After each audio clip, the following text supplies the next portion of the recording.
Father David here. I often get comments suggesting that perhaps Trump is the Antichrist.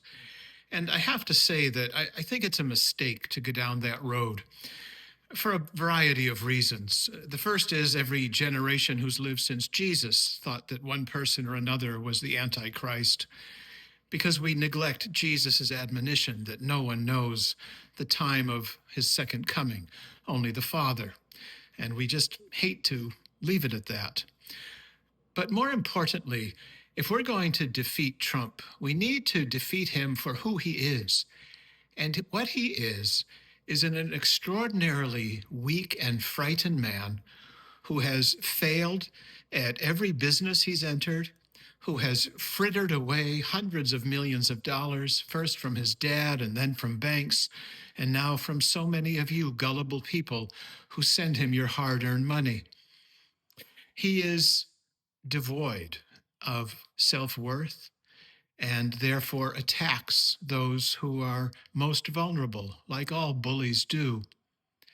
He is also, according to a recent report of a former Russian KGB agent, an asset of Russia, which, when you think about it, makes a lot of sense given the complete turnabout in American foreign policy since he's arrived back in the White House.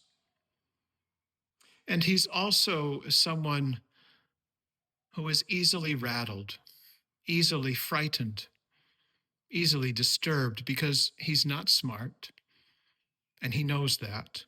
And so he relies on bluster and bombast to stay at the center of attention.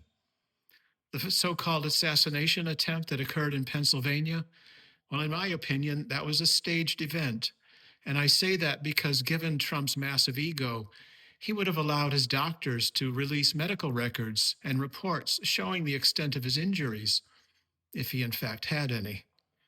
But no, we've heard nothing, as far as I know, from those doctors at all. So if we're going to defeat this man, we need to defeat the man as he is and recognize him as a failure, a possible traitor, a possible Russian asset, and a man who has never brought anything good to fruition.